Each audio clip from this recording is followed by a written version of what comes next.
Hi everyone, welcome to Sunya IS. In this class, we will discuss the next part of our Modern Indian History series. In today's lecture, we will discuss the next chapter, which is very important. And this chapter is about the emergence of new force. Okay, new forces basically, socialistic ideas, and trade unions. So, this is the time when Swaraj Party decided to participate in the election and they wanted to be a part of the legislative assembly. They wanted to enter in the council and they also wanted to obstruct the government so that nothing could go against the Indians anymore. Now, in this scenario, socialistic ideas were extremely popular in India. If you don't understand socialism, you may get confused. So, let me just give you a brief idea of a difference between capitalism, communism, and socialism. And then I'll tell you that how these ideas came in India and why we got influenced by these ideas. Okay, but before we start, let me know if I'm live, if I'm audible and visible to you clearly, and if it is going fine from your side, please let me know. Just give me a moment. Let me just check the technical part from my side. Okay, I can see it's working great. Fine. How are you guys doing? How's everything going, guys? I hope you are studying well and you are enjoying the Modern Indian History series. Please like the video and please share it with your friends. Please. Okay.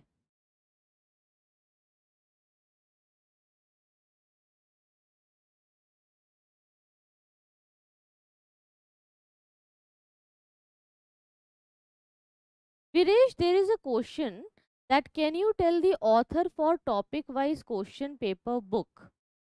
I think there is no author, but there is a publication. If you can just search it on Amazon, you will get it because see, we are on a platform, so I can't uh, take few names here as it is a live session. Just try to understand what I'm saying. Go to Amazon and search topic wise GS PYQs or topic wise GS questions MCQs. So you will get practice question books also, and you will get the book by the PYQs also. So both the sets are useful.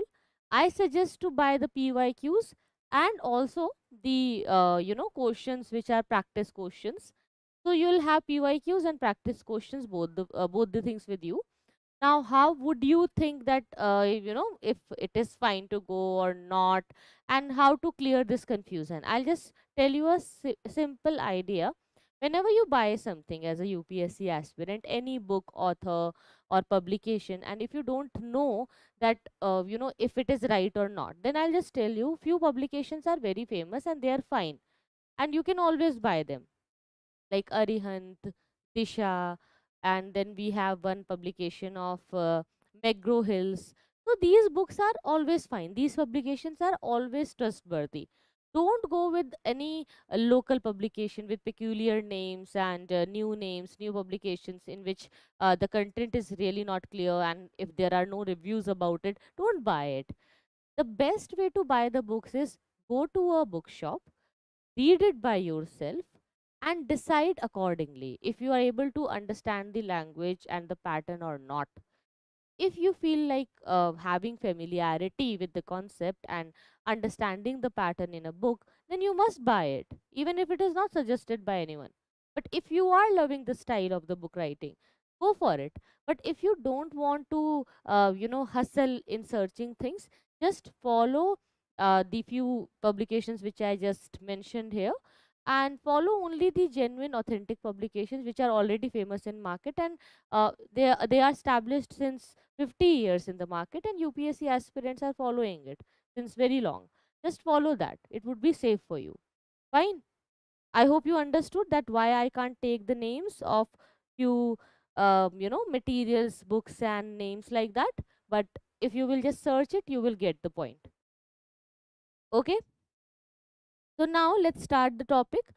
In today's session, we will discuss the new trend, new ideas, socialism, and the socialistic principles. But before we go to socialism and before we start discussing it, you need to understand what is really all discussion about and what is new ideas here. See, basically, when we talk about new ideas, in this chapter, 2 points are there.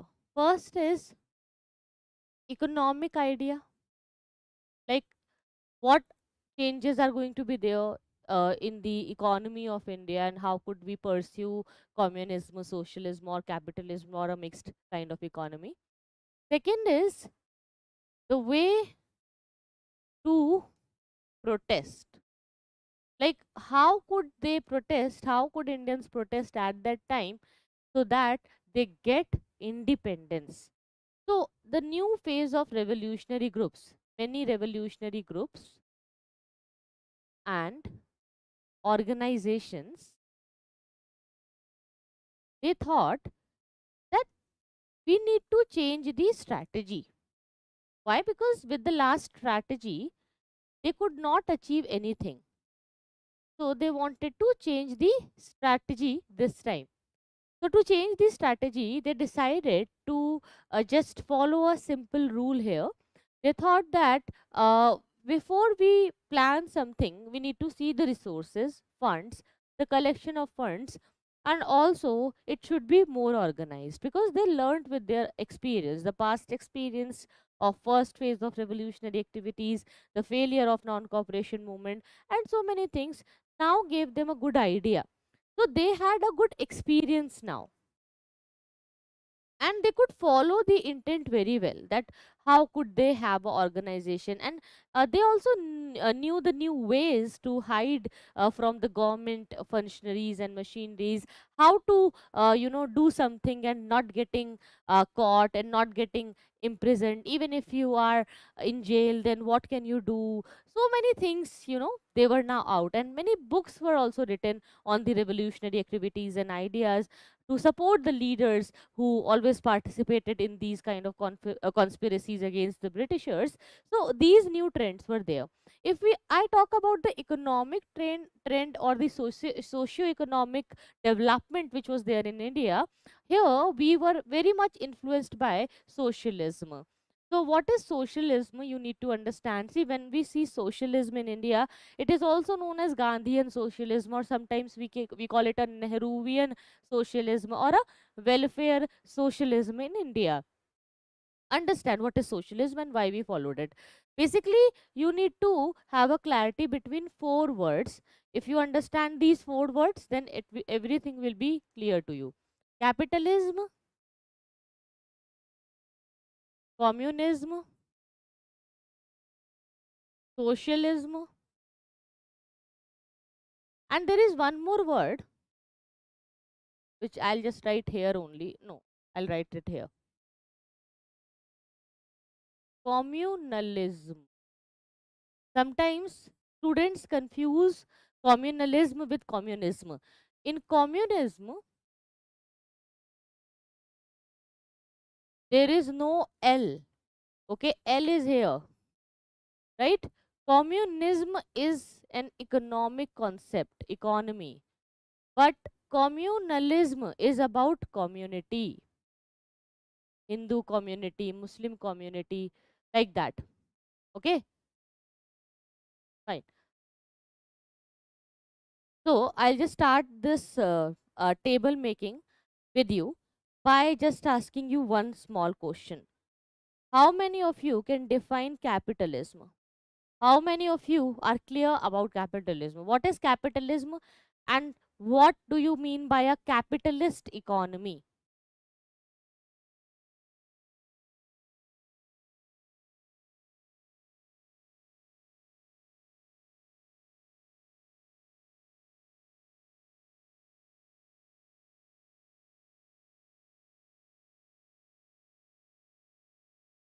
See, capitalism, which was followed by USA, countries like USA, it was a market economy.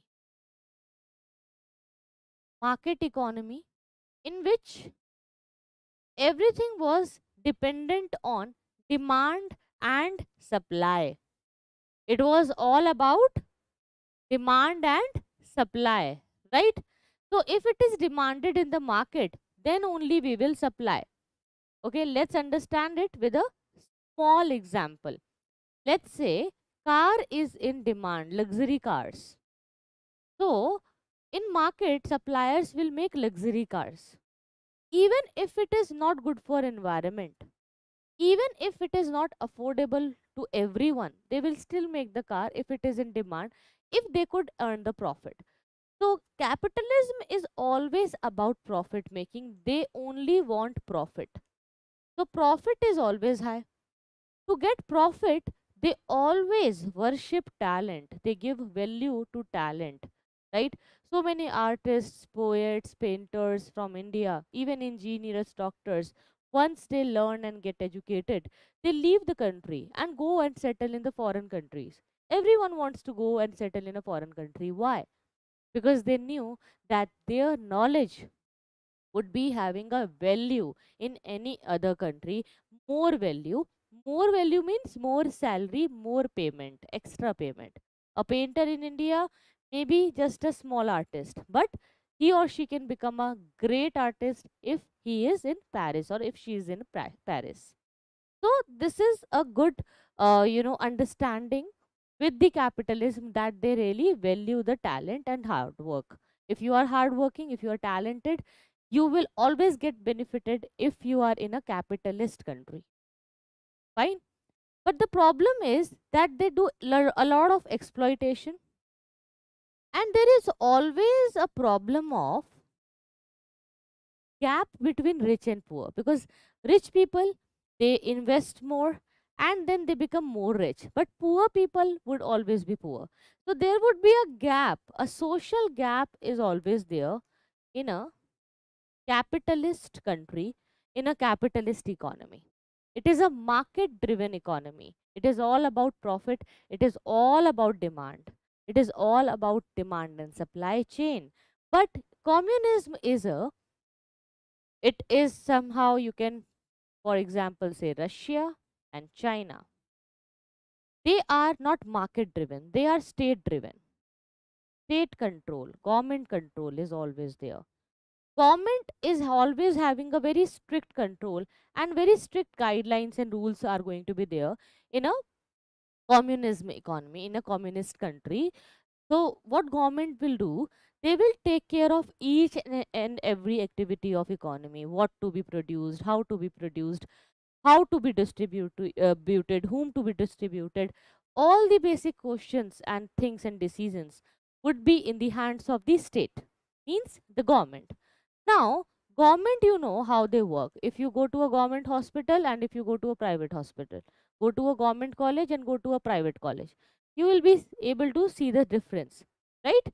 In the government driven things, you don't see a quality.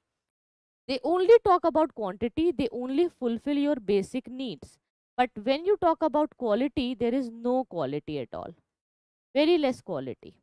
But there would be no exploitation also, because they don't prefer luxury, they prefer necessity. They will not make cars for everyone, they will make cycle. Why? Because they will say cycle is something which anyone can buy. Even the poor people can buy cycle. It is good for environment, it is easy to maintain and use. So we will not produce luxury cars, we will make cycles only. And they are very, very strict. But if we talk about socialism, it is a part of communism only. It is a liberal hand of communism. Liberal hand of communism. How? In socialism, they are not that strict. They say that don't follow a closed door economy like this. You, if you don't want to have any market driven things here, no problem, but we can still coexist with the market. So they can coexist with the market. They say that in few of the cases, in few of the activities, market is important. For few of the medical services, or it may be for telecommunication or anything like that, they say that still we can't just eliminate market completely, let's keep a window open. Okay, They say, let's keep a window open. However, communism is very strict. They are closed door economy, closed, completely closed. They don't open their door for any other country. They are very strict. But in socialism, they open the doors for other countries, for other markets, for private traders, and sometimes they say that we can give you a open window. So you can say that capitalism in USA is something where 100% it is all about market. Okay, Russia and China, who used to follow communism, they were sometimes very very strict, and they were 100% trade control they had initially. Okay, but in socialism it is not 100%. You can say 80% government control and 20% uh, market control. Okay, 20% it will be about profit, and to 80% largely it will be about government decision of basic goods, basic necessities. So you can say that socialism looks better. India was also somehow it was very much influenced by this socialist idea that we can coexist with the market in few points, so that huge level of exploitation, a big social gap will never come in India. That's why socialistic ideas were very famous. But after independence, India adopted mixed economy. Okay, this is India before independence. Before independence. Okay, this is India after independence, when we started, Indians started liking mixed economy, where we gave 50% to government and 50% to market. Right now, we are here in 2024-25. You will see that now we are more going towards the privatization and globalization. So, we are being 70% market and 30% government, and the government control is reducing day by day, because we are now more profit oriented. But we are not talking about today's scenario, we are reading modern Indian history. So we need to discuss the scenario during the independence struggle of India, means pre independence era. So when British Raj was there, when Britishers controlled India, and when we were fighting for independence, at that time socialism was best for us. Why? Because we needed more basic needs than profit. We could still manage with low quality. We could manage with low quality, but we could not manage without basic necessities getting fulfilled, because poverty was very very high. We were poor, so we said, okay, we can't afford this much. This is too high, but still we will go with this one because basic needs are fine for us. But now you see that people started earning more. Indians are educated, and they are having better jobs opportunities.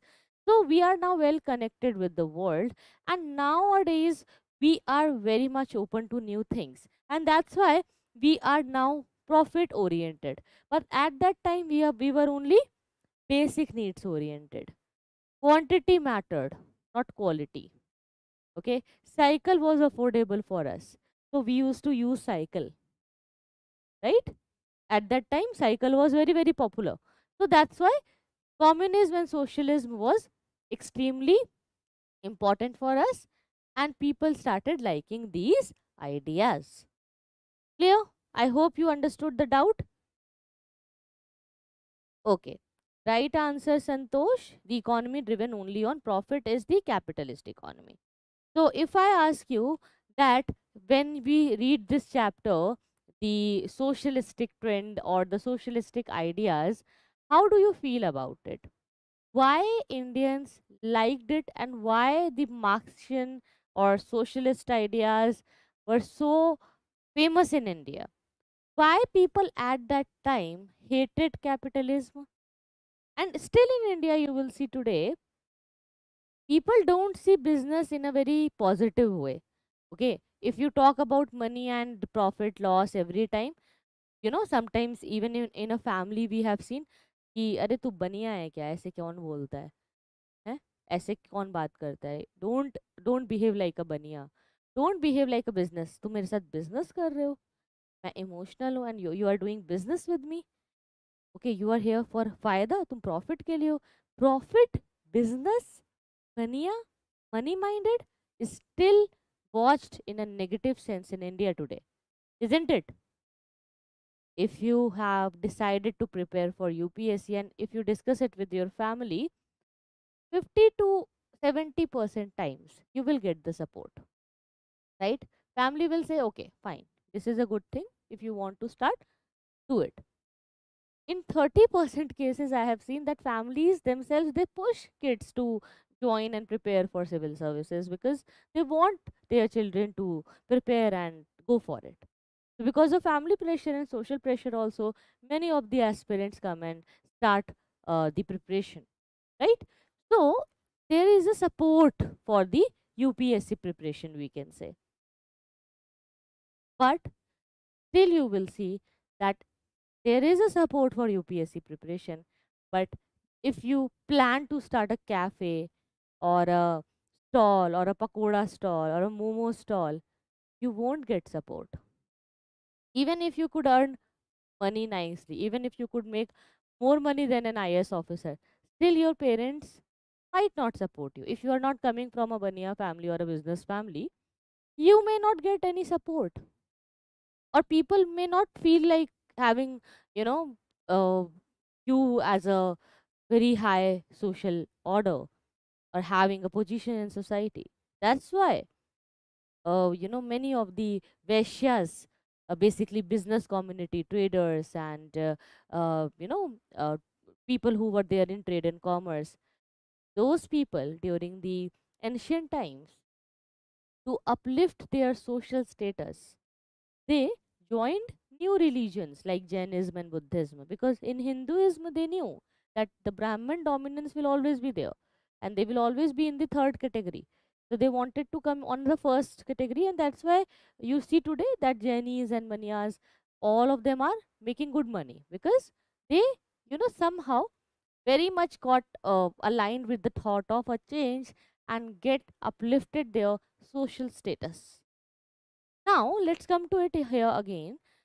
Basically, why we hated capitalism at that time, because capitalism was connected to colonialism directly. I hope you understand this. How capitalism is connected to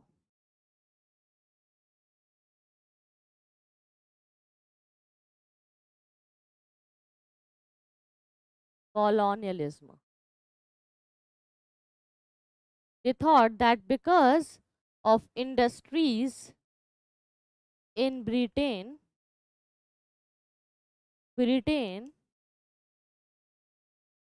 colonized India. India became colony. India is getting exploited because Britishers are capitalist in their nature. We hated capitalism because we hated the British ideology. We hated capitalism because we were getting exploited due to the factories and industries developing in Britain. That's why we still hate this idea of business today in India, right? See, we don't have good entrepreneur schools in India. We don't value entrepreneurship. The manufacturing sector is weak in India. We don't really value the manufacturing sector, industrial sector, factories in India. We should give respect to these people who are entrepreneurs, who are giving jobs, who are not job seekers, but they are job givers. But people don't support them, right? In society, there is no value for an entrepreneur. There is no value for a chai wala.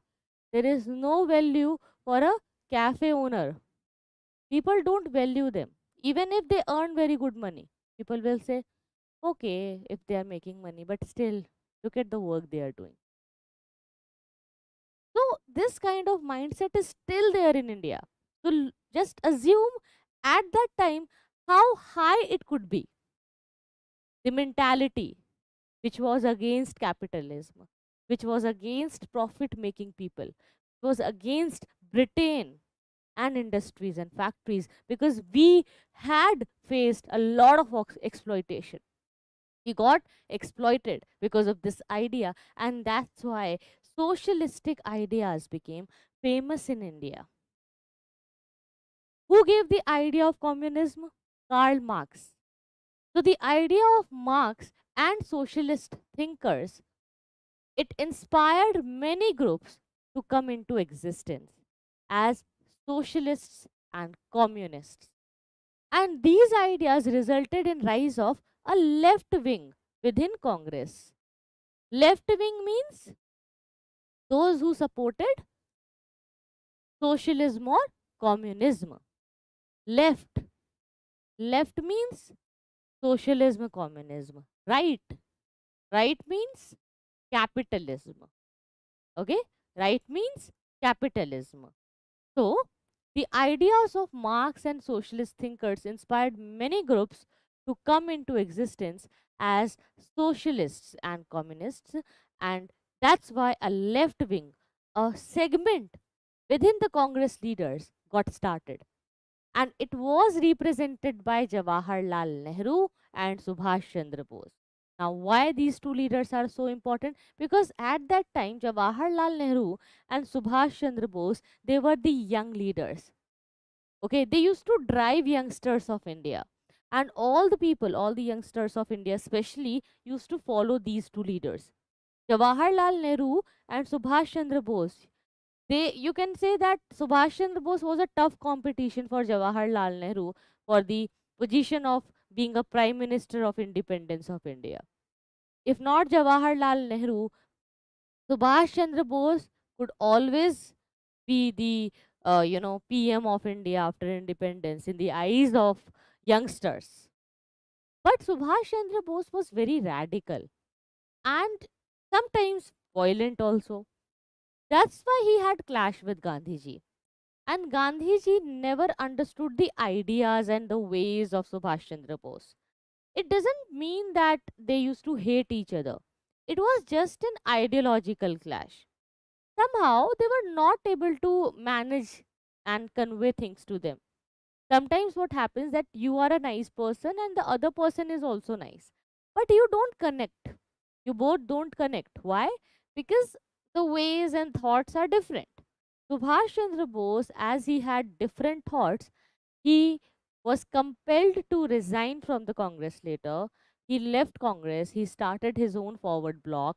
He started his own Azad Hind Fauj, and planned a lot to get independence for India. But he was not able to, get it. मतलब successful नहीं था इतना, but at least he tried. But as his thoughts were sometimes against Gandhiji, he had to leave Congress party later. But initially, he was there in Congress. He was there with Jawaharlal Nehru, and Subhash Chandra Bose was considered a great leader of India at that time. Even today, we remember him. So, at that time, what happened? A lot of Marxist and socialistic ideas were there in trend. And younger nationalists, they were critical of both Swarajists and no changers. They said Swarajists, they just joined the politics and now they are working with the government. And no changers are stuck with the constructive work only. Is there any way to achieve independence like this? This is not going towards independence. So they advocated a more consistent and anti-imperialist stance in form of a Purna Swaraj slogan, complete independence. So they were influenced by awareness and they emphasized the importance of combining nationalism and anti imperialism with social justice. Like today, we follow social, welfare socialism in India. What is welfare socialism? Where we need to focus on the rural economy also. We want to be self sufficient also. We want to help poor also. Government and even in the DPSP, Government ensures, the constitution ensures that the policies should always to help the poor section of India, to uplift the poor and weak section of India, to make them grow. We should uplift them, right? So this uplifting nature is known as welfare socialism, which we even follow today, right? The idea of donation, the idea of helping each other, the idea of having sympathy towards each other, these ideas were very much highlighted at that point in India. Even today it is very much highlighted, right? We are always helpful. Indians are very helpful to each other. We always feel like, giving things to, and sharing things, and we believe in having a humanity. However, I understand that the world is changing and people are, sometimes they are cheating and they are not really behaving in a good way, but not everyone. There are always few exceptions, there are always few things which get generalized at a point of time, but I see mixed kind of people in the society, right? So you will also find that this is always there in each and every era. We have few influencers and people, so they were also getting aware. They also understood the power of nationalism, and they also understood that they need to be anti colonialist, anti imperialist in nature, and they need to be very much defining in social justice. So if we talk about the early socialist and communist groups, we had many leaders. Like early groups of communist leaders, if we say Virendra Nath Chattopadhyay, Bhupendra Nath Datta, and Barakatullah. These revolutionaries, these leaders, they were very, very famous. And they used to work outside India, also converted to Marxism. Shripad Amrit Dange, he published a book named Gandhi versus Lenin. Gandhi, who was there in India, Lenin of Russia, who used to talk about socialism. Okay, if you talk about Gandhiji, he always used to discuss Atmanirbhar Bharat, self-sufficient economy, self-sufficient rural economy, rural India, right? So here in this book, Dange, he showed his preference for Lenin because Lenin was socialistic in nature. In 1922, he founded the Socialist and the first socialist weekly in India. Through this journal, on 16th September 1924, Dange announced the formation of Indian Socialist Labour Party. So, Indian Socialist Labour Party was born, and it was a fragment of the Indian National Congress only. Within the Indian National Congress, the Indian Socialist Labour Party. There was one more leader, Singarvelu Chetiyar. Singarvelu Chetiyar was an old communist lawyer, announced the formation of Labour Kisan Party of Hindustan. The Communist Party of India, CPI, was founded in 1920 in Tashkent, and this is very, very important. Tashkent is now the capital of Uzbekistan. It was by M.N. Roy. Okay, M.N. Roy, a very important person when we talk about the Constitution of India and the person who were always there, at a very early stage, combining and managing things for us together. M.N. Roy was a very important person. Abani Mukherjee and others following the Second Comintern Congress. If you don't know Second Comintern Congress, there was Comintern and international groups to lead socialism in the world and attach socialist government and people together so that people could come together and discuss things. So M.N. Roy was also the first to be elected to the Comintern leadership. Peshawar conspiracy case is a very, very important case here, which I want to discuss with you because many of the organizations, they now changed their strategy to protest against government. So there is a case which was very, very popular. Fine, let's understand this case. Guys, those of you who are not liking and sharing the session, I again want to say that please like it and share it with your friends. Every day, the attendance and the views should increase in the class. We should get and reach to more and more learners every day. So please ensure that you are helping me to achieve this and get more and more views, right? So if you are not sharing these lectures, please do it. Let's come to the topic again. Peshawar conspiracy case 1922. It was another significant event at Tashkent when thousands of Muslim mujahirs or mujahideens, they were pilgrims. Okay, basically these pilgrims, they were disappointed by the British government, with the British government's attitude towards the Sultan of Turkey. So they joined the Roy's military school, MN Roy's military school, which was there in Tashkent. So during their return to India, they were caught by the police and they were tried at Peshawar.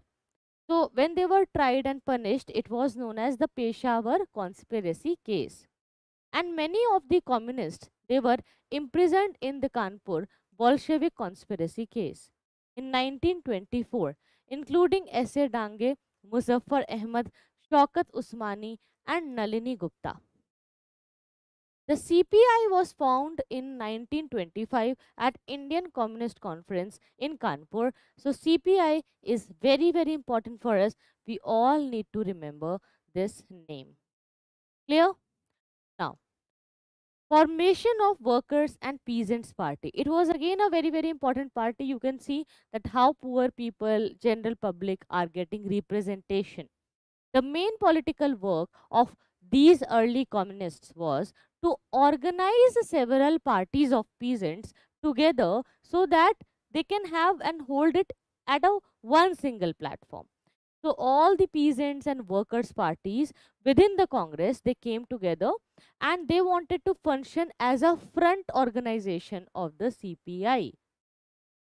Okay, so there was a Labor Swaraj Party. It was in Bengal 1925 to 26, and it was the first organization of INC.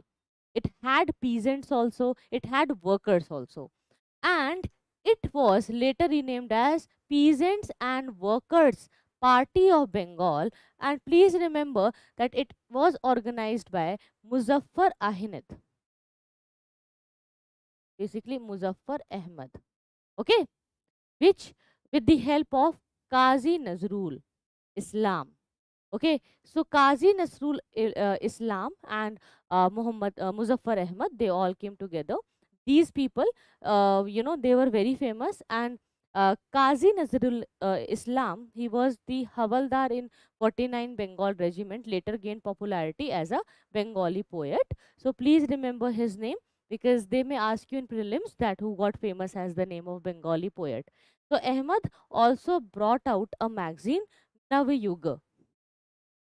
Okay, if we talk about Congress Labour Party, in Bombay 1926 we had a Congress Labour Party, and it propagated its program and ideology through the use of press, and it published its main organ Kranti in Marathi.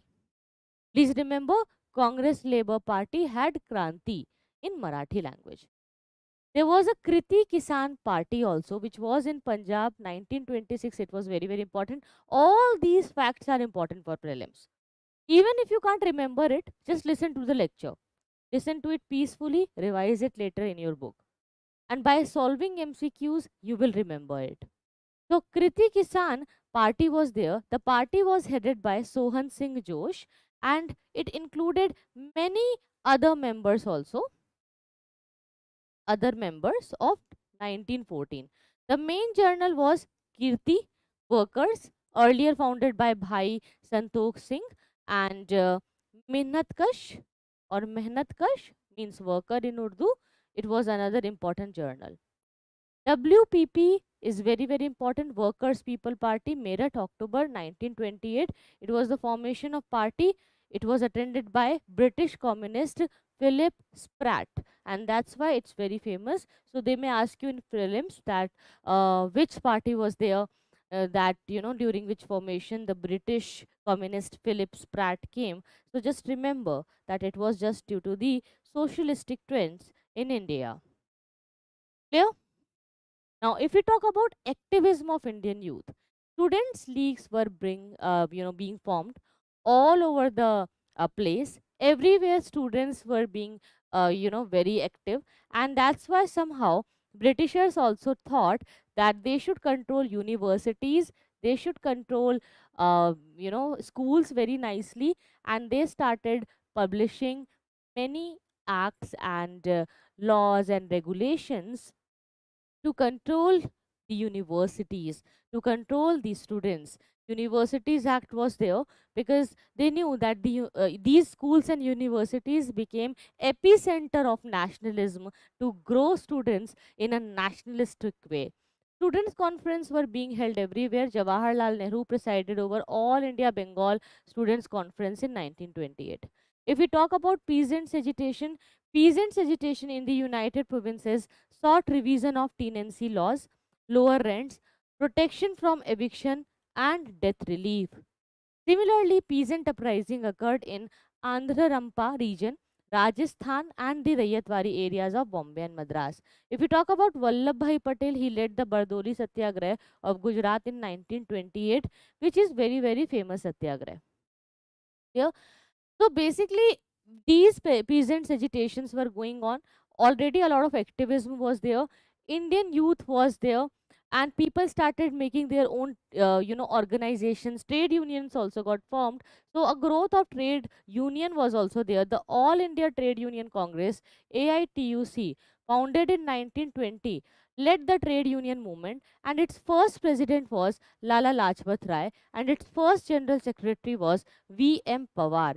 Tilak was also the other evocative spirit here in this particular trade union, which is very, very famous. So please remember the name All India Trade Union Congress, AITUC. Please look at the important sessions of AITUC. The first session happened on October 1920 in Bombay by Lala Lajpat Rai, President, and Secretary was V.M. Pawar. Second was in the November December 1921. Jhari was the place. Joseph Baptista was the president. Diwan Chamanlal was the general secretary. The third one happened in March 1923 at Lahore. C.R. Das president. Diwan Chamanlal again general secretary. Seventh happened in March 1927, Delhi. Diwan Chamanlal was president, N.M. Joshi was there as general secretary. Ninth happened in December 1928, Jharia. Jawaharlal Nehru president, N.M. Joshi was general secretary. The 10th happened in 1929. It is the date when complete independence was declared. At Nagpur, Subhash Chandra Bose was the president and S.V. Deshpande was the general secretary. Why these first, second, third, seventh, ninth, 10th are important? Because at these sessions only, very important leaders were there as presidents or general secretary. That's why I have mentioned it for you. And during the 1920s, major strikes occurred at Kharagpur railway workshops, Tata Iron and Steel Works, Jamshedpur, and the Bombay textile mills, which involved 1,50,000 workers and lasted 5 months. And Buckingham Carnatic mills were also there.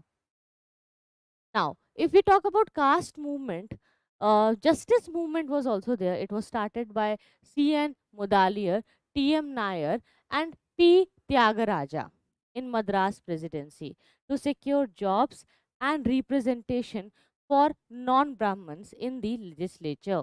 It seek for separate representation for the lower caste in the legislature.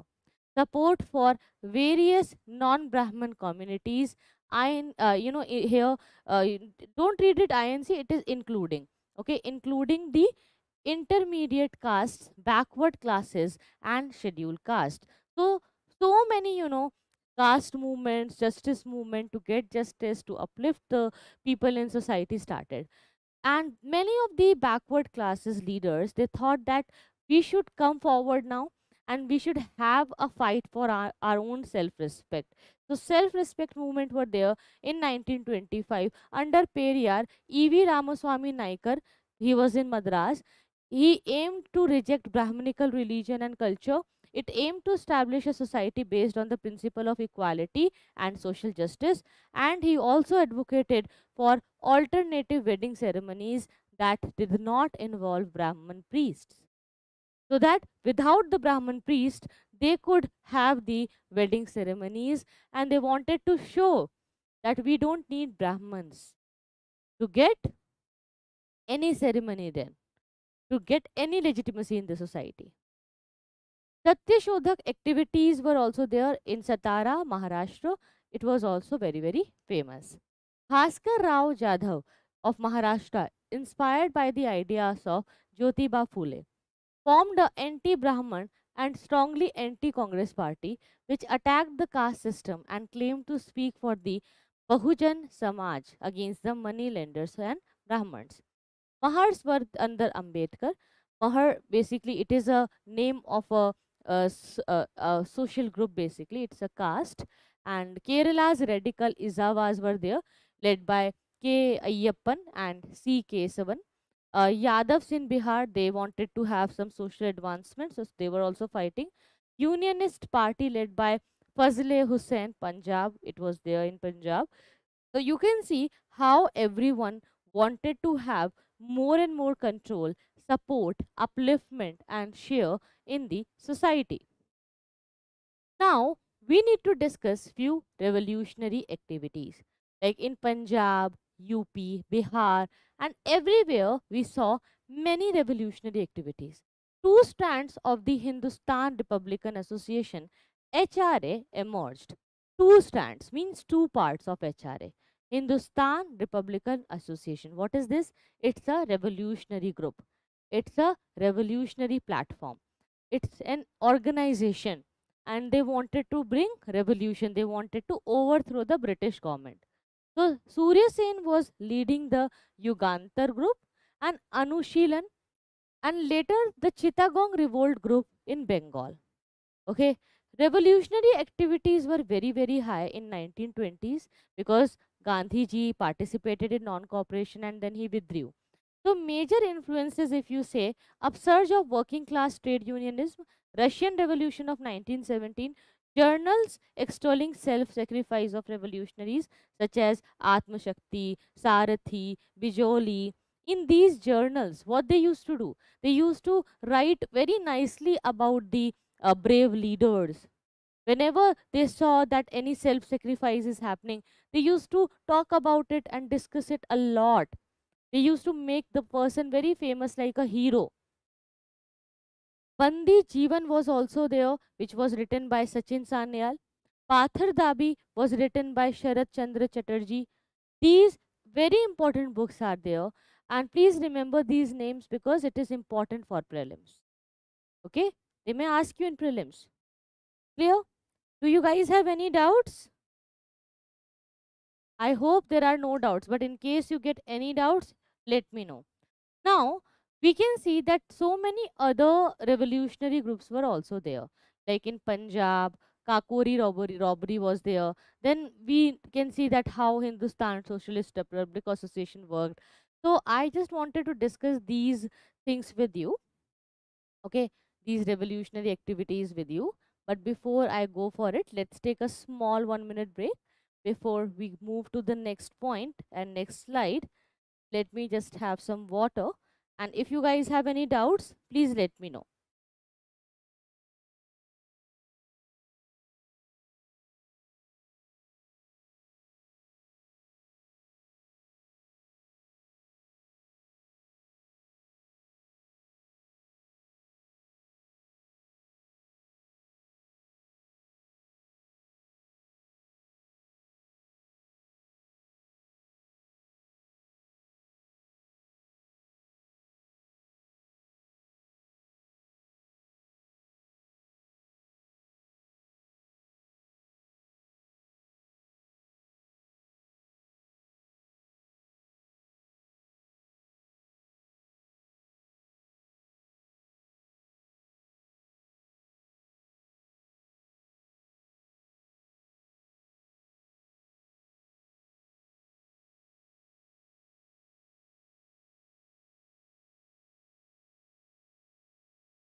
Okay, so now let's discuss the revolutionary activities.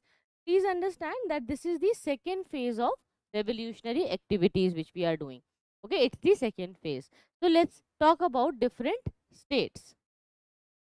If we talk about Punjab and United Provinces, and in Bihar area, UP Bihar area, it was dominated by Hindustan Republican Association Army, or HRA, which later became HSRA, by calling it Hindustan Socialist Republic Association or Socialist Republic Army, because S word was added by leaders later, especially Bhagat Singh wanted to add the socialism here.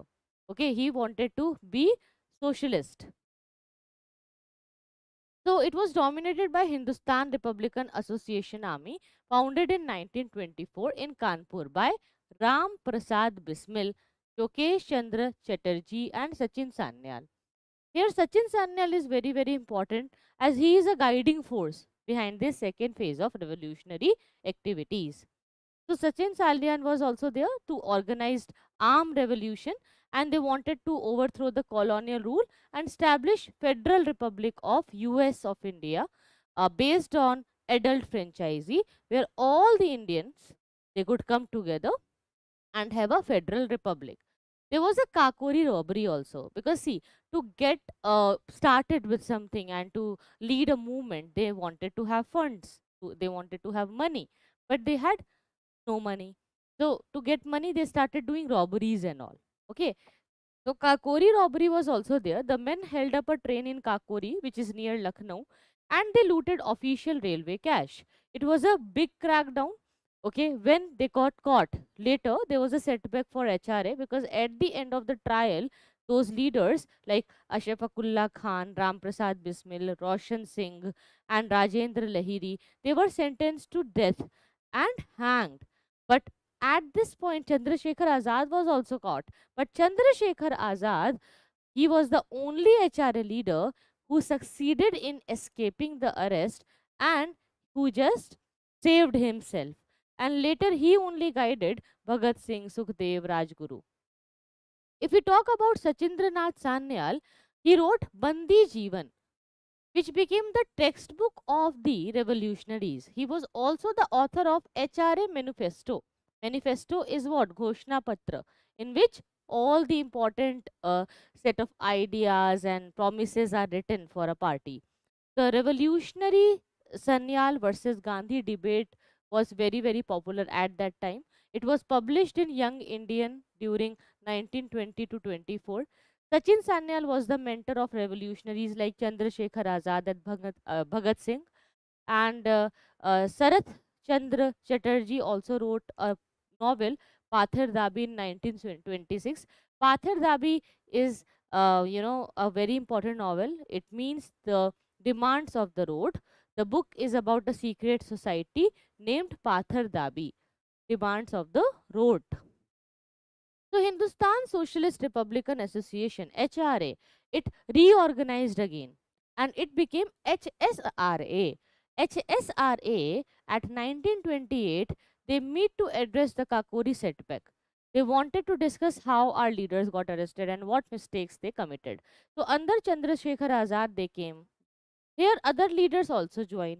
Our hero Bhagat Singh, Sukhdev, Bhagwati Charan Vohra, B.K. Sinha, Shiv Verma, Yashpal, Jaydev Kapoor of UP, all these important leaders, they came together in 1928. They met here in HSRA, reorganized it.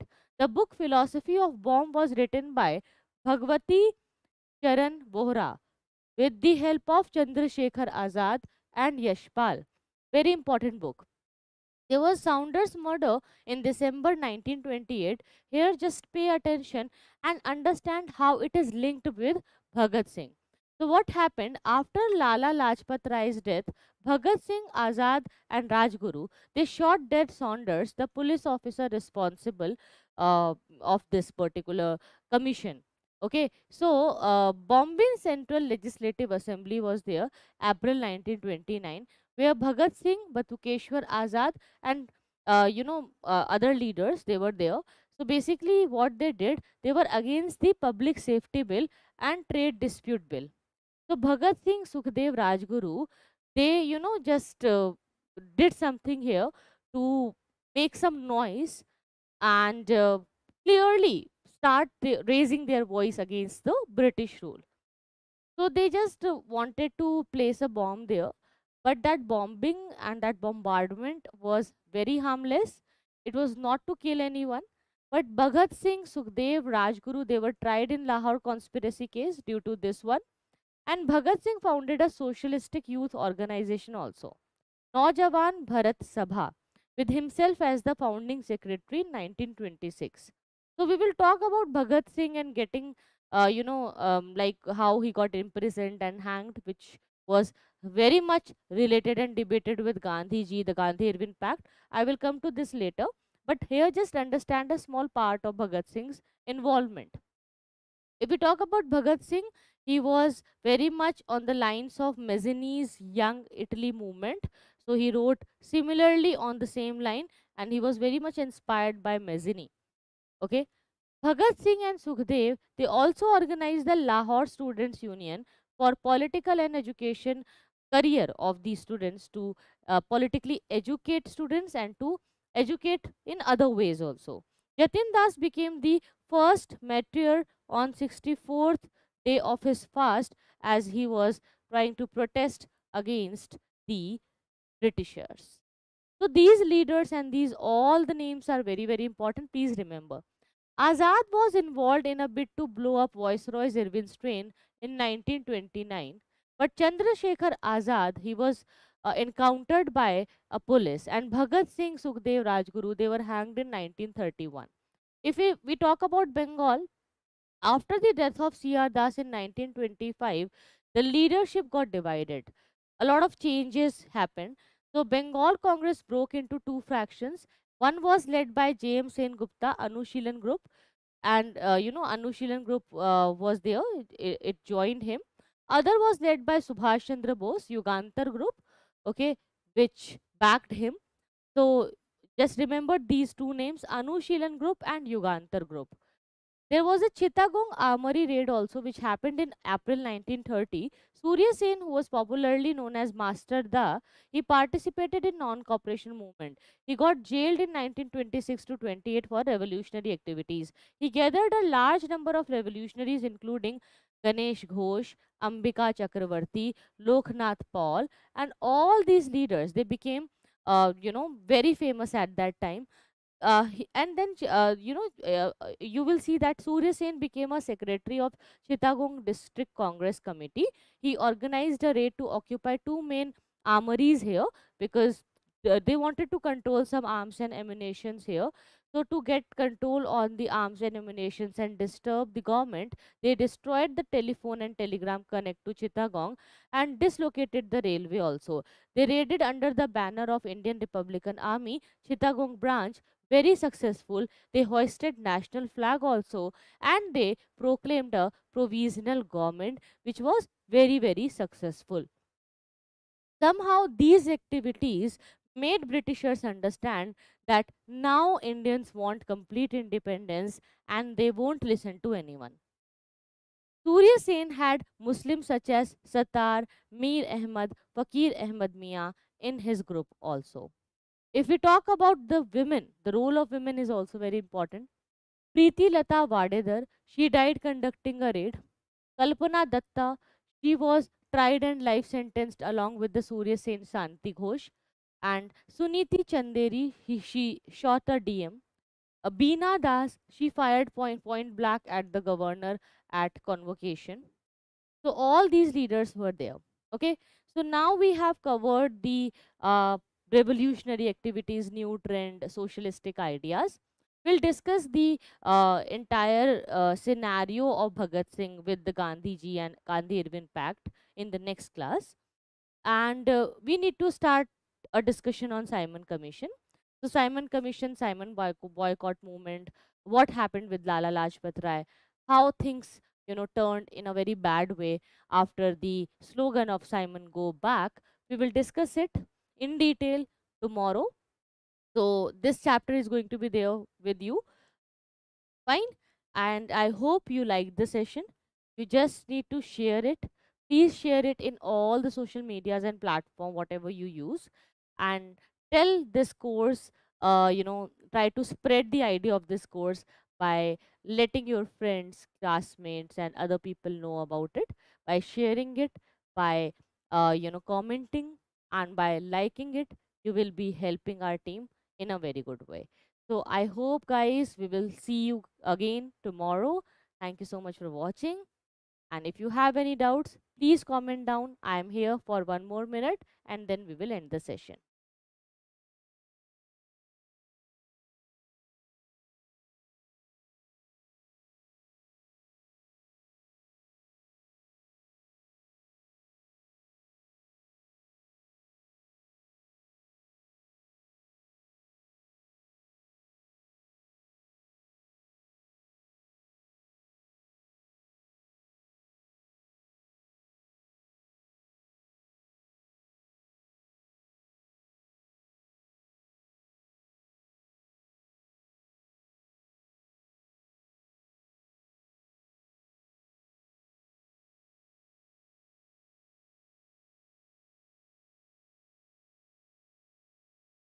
I can see that Siri, Surya, and Ananth Ram Kumar, you guys are asking for economy daily lecture series.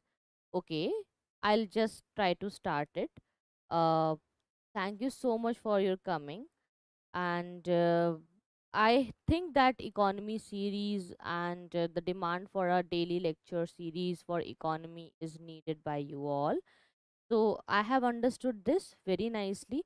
I'll ensure that you guys get a economy daily lecture series very very soon. Okay, don't worry. We will be there to discuss it, and don't worry. I'll just ask the team to start something like this for you. Okay, I don't see any other doubts till now. So I think we should end the session here. See you guys then. Take care. Bye bye.